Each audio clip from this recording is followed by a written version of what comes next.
Once again welcome back to channel. So നമ്മൾ ഇതുവരെ web 3യുടെ കുറച്ച് ഫാക്ടേഴ്സ് ആയിട്ടുള്ള ഡീസെൻട്രലൈസേഷനെ പറ്റിയിട്ടായിരുന്നു പഠിച്ചിട്ടുണ്ടായിരുന്നത്. ഇനി അതിൽ വളരെ ഇമ്പോർട്ടൻ്റ് ആയിട്ടുള്ള ഒരു ഘടകമാണ് block chain technology. Actually web 3യുടെ ഒരു ഗെയിം ചേഞ്ചർ തന്നെയാണ് നമ്മുടെ ഈ ഒരു ബ്ലോക്ക് ചെയിൻ ടെക്നോളജി എന്ന് പറഞ്ഞത്. സോ നമുക്ക് ക്ലാസ്സിലേക്ക് കിടക്കാം.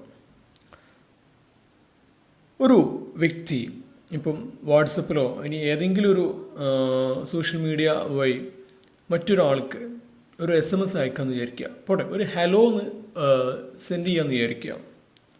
ക്ലിയർ?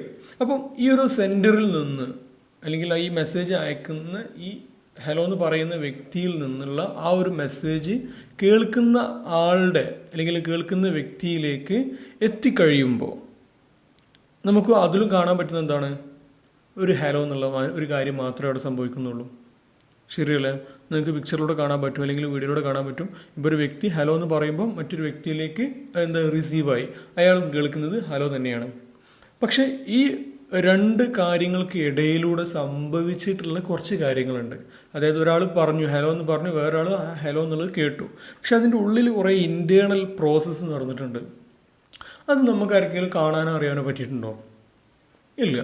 പക്ഷെ അതിൻ്റെ ഉള്ളിൽ ഈ ഡെവലപ്പേഴ്സൊക്കെ ചെയ്തു വെക്കുന്ന ഒരു കാര്യമുണ്ട്. ഒരു ഡാറ്റ എൻക്രിപ്ഷൻ ആൻഡ് ഡീക്രിപ്ഷൻ എന്ന് പറയും. ഓക്കെ, ഇപ്പോൾ ഒരു ഹലോ എന്നൊരു സെൻറ്റർ അവിടെ പറയുമ്പം ആ ഡാറ്റാനെ എൻക്രിപ്റ്റ് ചെയ്തിട്ട് ഒരു കോഡാക്കി മാറ്റിയിട്ട് അതിനെ വീണ്ടും ഡീക്രിപ്റ്റ് ചെയ്തിട്ടാണ് റിസീവർ കയ്യിലേക്ക് ആ ഹലോ എന്ന് എത്തുന്നത്. ഇതൊരു ടെക്നിക്കൽ മെത്തേഡാണ്. ഓക്കെ, ഏതൊരു കാര്യം ഈ ഒരു മെത്തേഡിലൂടെ കോഡ് ചെയ്ത് ക്രിയേറ്റ് ചെയ്തിട്ടാണ് പോവുക. സോ ഈ കാര്യങ്ങളൊക്കെ കൈകാര്യം ചെയ്യുന്നത് ഒരു സിംഗിൾ സെർവറിൻ്റെ ഉള്ളിൽ കിടന്നിട്ടായിരിക്കും. ഇപ്പം നമ്മളൊരു ഉദാഹരണത്തിന് വാട്സപ്പിനെയാണ് ഈ പറയുന്നതെങ്കിൽ, അല്ലെങ്കിൽ വാട്സപ്പിൻ്റെ ഉള്ളിൽ നടന്ന കാര്യങ്ങളാണ്, അല്ലെങ്കിൽ വാട്സപ്പിലൂടെ മെസ്സേജ് ചെയ്തൊരു കാര്യമാണെങ്കിൽ ആ ഒരു കംപ്ലീറ്റ് കോൺവെർസേഷനും അതിൻ്റെ ഉള്ളിലുള്ള ഡീകോഡിങ്ങും കാര്യങ്ങളൊക്കെ കൺട്രോൾ ചെയ്തിട്ടുണ്ടാവുക ആരായിരിക്കും? വാട്സപ്പ് ആയിരിക്കും. ഓക്കെ, അപ്പോൾ ഒരു സിംഗിൾ സെർവറിൽ കിടന്നിട്ട് റൺ ചെയ്തുകൊണ്ടിരിക്കുന്ന ഒരു പ്രോഗ്രാമാണ് ആക്ച്വലി ഇപ്പോൾ ഇവിടെ ഒരു ഹലോയിലൂടെ ഒരു സെൻറ്ററും റിസീവർക്കും തമ്മിലിടയിൽ സംഭവിച്ചത്. അപ്പോൾ ഇനി ഇതൊരു പബ്ലിക് സിസ്റ്റത്തിലേക്ക് മാറുകയാണ്. ഓക്കെ, ഐ മീൻ ഒരു ഡീസെൻട്രലൈസ്ഡ് സിസ്റ്റത്തിലേക്ക്. ആ സിസ്റ്റമാണ് നമ്മളിവിടെ ഒരു ബ്ലോക്ക് ചെയിൻ ആയിട്ട് പറയുന്നത്. അപ്പോൾ ബ്ലോക്ക് ചെയിനിലേക്ക് ഞാൻ കടക്കുന്നതിന് മുമ്പായിട്ട് എന്താണ് അതിൻ്റെ ഒരു ബേസിക് ആയിട്ടുള്ളൊരു കോൺസെപ്റ്റ് നമുക്ക് മനസ്സിലാക്കണമല്ലോ. ആക്ച്വലി അതിലുള്ളത് ഒരു 4 കാര്യങ്ങൾ, കുറേയധികം ഡാറ്റാസ് അതിന് ബേസ് ചെയ്തിട്ടുണ്ട്. പക്ഷെ നമുക്കിപ്പം പ്രധാനമായിട്ടും ആവശ്യമുള്ളത് ഇവിടെ നടക്കുന്ന ഒരു കാര്യം എന്ന് പറഞ്ഞു കഴിഞ്ഞാൽ ആ ഒരു സെൻട്രലൈസ്ഡ് കാറ്റഗറിയിൽ നിന്ന് വിട്ടിട്ട് ഒരു ഡീസെൻട്രലൈസ്ഡ് കാറ്റഗറിയിലേക്ക് നമ്മുടെ ഈ ഒരു സിസ്റ്റം മാറി വരും. പിന്നെ ആളുകളിലേക്കൊക്കെ ഇതിൻ്റെ ലെഡ്ജർ ഡിസ്ട്രിബ്യൂട്ട് ചെയ്തുകൊണ്ടിരിക്കും ബ്ലോക്കുകളായിക്കൊണ്ട്. പിന്നെ നമുക്കിവിടെ ഒരു ക്രിപ്റ്റോഗ്രാഫിക് ഹാഷ് സിസ്റ്റം ഉണ്ട്. ഓക്കെ, ഇനി ഇതെല്ലാം കൂടെ എങ്ങനെയാണ് ബ്ലോക്ക് ചെയിനിൽ അപ്ലൈ ചെയ്യുന്ന ഒരു എക്സാമ്പിളോടെ ഞാൻ കാണിച്ചു തരാം. ഒരു വ്യക്തി ആമസോണിലൂടെ ഒരു മൊബൈൽ ഫോൺ വാങ്ങാൻ വേണ്ടിയിട്ട് തയ്യാറാവുകയാണ്.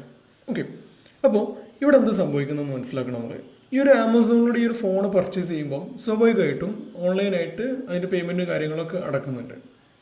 അങ്ങനെ ലാസ്റ്റ് അതിന് ചെക്കൗട്ട് ചെയ്തിട്ട് ആ പ്രൊഡക്റ്റ് അവരുടെ കയ്യിലേക്ക് കിട്ടും.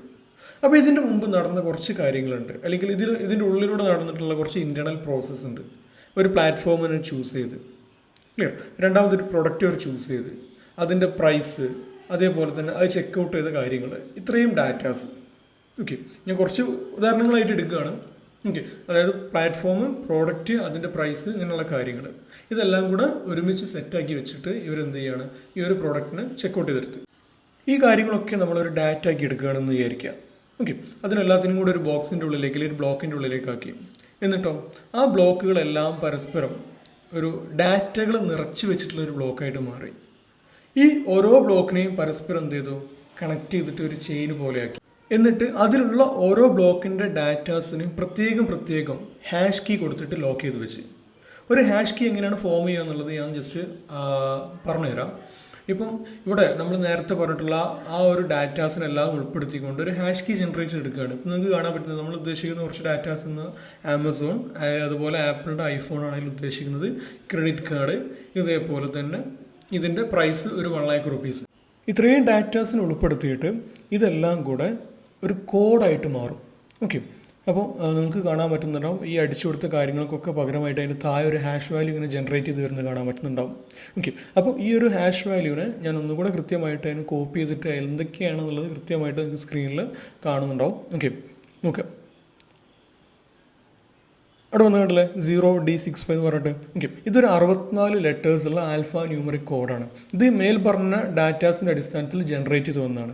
ഈ കീ ഉപയോഗിച്ചിട്ടായിരിക്കും ഓരോ ബ്ലോക്കിലുള്ള ഡാറ്റാസിനും അതിൻ്റെ ഉള്ളിൽ സെറ്റാക്കി വെച്ചിട്ടുണ്ടാവാം. ഈ ഡാറ്റാസൊക്കെ എന്താണ് സംഭവിക്കുന്നത്, പ്രീവിയസ് ആയിട്ടുള്ള ബ്ലോക്കിലുള്ള കാര്യങ്ങൾ ഒരു പുതിയ ബ്ലോക്കിലുണ്ടായിരിക്കും. അതേപോലെ തന്നെ പുതിയ ബ്ലോക്കിലുണ്ടായിട്ടുള്ള കാര്യങ്ങൾ ഇനി വരാൻ പോകുന്ന ബ്ലോക്കിലേക്ക് മാറുകയും ചെയ്യും. ഇങ്ങനെ പരസ്പരം കണക്ട് ചെയ്തിട്ട് ഓരോ ബ്ലോക്കുകൾ ഉണ്ടായിരിക്കുക. ഒരു ബ്ലോക്കിൽ ഉണ്ടായിട്ടുള്ള ഡാറ്റ ഏതൊക്കെ കമ്പ്യൂട്ടറുകളിലേക്കാണോ ഷെയർ ആവേണ്ടത് അതിലേക്കൊക്കെ ഷെയർ ആയിട്ടുണ്ടാവും ചെയ്യും. പബ്ലിക്കിലേക്ക് ഡിസ്ട്രിബ്യൂട്ട് ചെയ്യുന്ന രീതിയിലേക്കും എല്ലാ ഡാറ്റാസും പോയിട്ടുണ്ടാവും ചെയ്യും. മാത്രമല്ല ഓരോ ബ്ലോക്കിനെയും ഒരു ചെയിൻ പോലെ ഇങ്ങനെ കണക്ട് ചെയ്ത് പോവുകയും ചെയ്യും. അപ്പം ഇത്രമാത്രം ഒരു സിംഗിൾ അതോറിറ്റിക്ക് യാതൊരു റോളും ഇല്ലാണ്ട് പബ്ലിക് അതോറിറ്റിയിലേക്ക്, പബ്ലിക് ലെഡ്ജറുകളായിട്ട് ഇങ്ങനെ സർക്കുലേറ്റ് ചെയ്തുകൊണ്ടിരിക്കുന്ന ഒരു വലിയൊരു സംവിധാനമാണ് ഈ ഒരു ബ്ലോക്ക് ചെയിൻ എന്ന് പറയുന്നത്. അതിൻ്റെ ഡെപ്ത് അത്രമാത്രം ഉണ്ട്. ഓക്കെ, ഒരു നിലക്കും ഇവിടെ എന്ത് ചെയ്യാൻ പറ്റൂല, ഒരു സിംഗിൾ അതോറിറ്റിക്കോ അല്ലെങ്കിൽ സിംഗിൾ സെർവറിൻ്റെ കൺട്രോളിലേക്ക് ഒരു ബ്ലോക്ക് ചെയിനെ കൊണ്ടുവരാൻ പറ്റൂല. ഓക്കെ, ഇത് റൺ ചെയ്തുകൊണ്ടിരിക്കുന്നത് തന്നെ ഓരോ നോഡുകളിലൂടെ ഡാറ്റാസ് ഷെയർ ചെയ്തുകൊണ്ടാണ്, കോപ്പി ചെയ്തുകൊണ്ടാണ്. അപ്പം അതിൻ്റെ ഇടയിൽ പോയിട്ട് ഒരു ഡാറ്റ ലോക്ക് ചെയ്ത് കഴിഞ്ഞാൽ പെട്ടെന്ന് നമുക്ക് എന്ത് ചെയ്യാൻ പറ്റും, ആ കോഡിൽ ഒരു ചേഞ്ച് മനസ്സിലാക്കാൻ പറ്റും. അതോടുകൂടിയിട്ട് തന്നെ ആ ഒരു ഡാറ്റനെ അവിടെ റിമൂവ് ചെയ്യാനുള്ള ഒരു ഓപ്ഷൻ അവിടെ വരും. ഓക്കെ, കാരണം ഇപ്പം നമ്മൾ ഇത്രയും ഡാറ്റാസിനെ ബേസ് ചെയ്തിട്ട് ഒരു കോഡ് ജനറേറ്റ് ചെയ്തെന്ന് പറഞ്ഞു. ഈ കോഡായിരിക്കും എല്ലാ ബ്ലോക്കിലും ഇങ്ങനെ കോപ്പി ചെയ്തിട്ട് എല്ലാ നോഡിലൂടെ പോയിക്കൊണ്ടിരിക്കുന്നുണ്ടാവുക. അപ്പോൾ അതിൽ ഏതെങ്കിലും ഒരാളെങ്കിലും ഒരു മാനിപ്പുലേഷൻ വരുത്തി കഴിഞ്ഞാൽ ഈ പറഞ്ഞ എല്ലാത്തിലും പ്രീവിയസ് ആയിട്ട് വന്നിട്ടുള്ള എല്ലാ ബ്ലോക്കിലും ഒരേപോലെ ആയിരിക്കുന്ന കണ്ടന്റിൽ എന്തെങ്കിലും ഒരു മാറ്റം വന്നു കഴിഞ്ഞാൽ അത് അവിടെ സ്റ്റോപ്പ് ചെയ്തിട്ട് ആ ബ്ലോക്കിനെ റിമൂവ് ചെയ്തിട്ടേക്ക് അങ്ങനെ മുന്നോട്ട് പോവുക. ഓക്കെ, അല്ലെങ്കിൽ അതിനൊരു ആക്സസ് കൊടുക്കില്ല എന്നുള്ളതാണ് ഇതിൽ ഉദ്ദേശിക്കുന്ന ഒരു കാര്യം. അപ്പോൾ ഇത്രയും സിസ്റ്റമാറ്റിക് ആയിട്ടാണ് ഒരു ബ്ലോക്ക് ചെയിൻ അതിൽ ഈ ഒരു ബ്ലോക്ക് ആൻഡ് ചെയിനായിട്ട് റൺ ചെയ്തുകൊണ്ടിരിക്കുന്നത്. ക്ലിയർ? ഇനി ബ്ലോക്ക് ചെയിൻ്റെ ഫ്യൂച്ചർ നമ്മൾ നോക്കുകയാണെങ്കിൽ ഒരുപാട് മേഖലകളിലേക്ക് ഇതിന് ഫ്യൂച്ചറിൽ ഓപ്ഷൻസ് കൊണ്ടുവരാൻ പോവുകയാണ്. അതിൽ ഇമ്പോർട്ടൻ്റ് ആയിട്ടുള്ള 1-2 കാര്യങ്ങളാണ് നമ്മുടെ ഡീസെൻട്രലൈസ്ഡ് ഫൈനാൻസിങ് സിസ്റ്റം, അതേപോലെ തന്നെ CBDC, central banking of digital currency. Okay, ഇങ്ങനെയുള്ള കാര്യങ്ങൾ, പിന്നെ നമ്മുടെ ഇൻ്റർനെറ്റ് ഓഫ് തിങ്സിൽ ഇൻക്ലൂഡായിട്ട് ഇങ്ങനെയുള്ള കുറേ മേഖലകളിലേക്ക് ഇതിൻ്റെ ഡെപ്ത് കയറാൻ നിൽക്കുന്നേ ഉള്ളൂ. ഓക്കെ, സോ അതൊക്കെ എന്തിനു വേണ്ടിയിട്ടെന്ന് വെച്ച് കഴിഞ്ഞാൽ ഇപ്പോൾ ഒരു ഡെഫി സിസ്റ്റത്തിലേക്ക് ഒരു ബ്ലോക്ക് ചെയിൻ വന്നു കഴിയുമ്പം പിന്നെ ഒരു അതോറിറ്റിയുടെ കൺട്രോൾ അല്ലാത്ത രീതിയിൽ നമുക്ക് ഫൈനാൻഷ്യൽ കാര്യങ്ങളൊക്കെ കൈകാര്യം ചെയ്യാമെന്നുള്ള ഒരു ഓപ്ഷൻ അവിടെ വരും. ഓക്കെ, അതേപോലെ തന്നെ ഡിജിറ്റലി സർക്കുലേറ്റ് ചെയ്യുന്ന ഒരു വിർച്വൽ കറൻസി ഇതുപോലത്തെ സെൻട്രൽ ബാങ്ക്സ് ക്രിയേറ്റ് ചെയ്തുകൊണ്ടിരിക്കും. ഓക്കെ, ഈ നമ്മുടെ ക്രിപ്റ്റോ കറൻസിക്ക് തുല്യമായിട്ടുള്ള മറ്റു ടൈപ്പ് ഓഫ് കറൻസീസ് ഒക്കെ ലീഗലി റെഗുലേറ്റ് ചെയ്തുകൊണ്ട്. അപ്പോൾ അങ്ങനെയുള്ള ഓപ്ഷൻസുകളൊക്കെ നമുക്ക് പിന്നെ ഭാവിയിൽ ഇതിലൂടെ ഉപകാരപ്രദമായിട്ട് വരും എന്നുള്ളതാണ് മനസ്സിലാക്കേണ്ടത്. ഇന്ത്യയിൽ നമ്മൾ എടുത്തു നോക്കിക്കഴിഞ്ഞാൽ ഏകദേശം 50% സംസ്ഥാനങ്ങളിലും ഇപ്പോൾ ബ്ലോക്ക് ചെയിൻ പല മേഖലകളിൽ അപ്ലൈ ചെയ്തുകൊണ്ടിരിക്കുന്നുണ്ട്. നമുക്ക് സ്ക്രീനിൽ നോക്കിക്കഴിഞ്ഞാൽ കാണാൻ പറ്റുന്ന ഒരു ഡാറ്റാസാണ്. ഓക്കെ, അപ്പം ഇത്രയും കാര്യങ്ങളൊക്കെ നമുക്ക് ഇപ്പോൾ പ്രസൻ്റ്ലി വിസിബിൾ ആയിട്ടുള്ള കാര്യങ്ങളാണ്.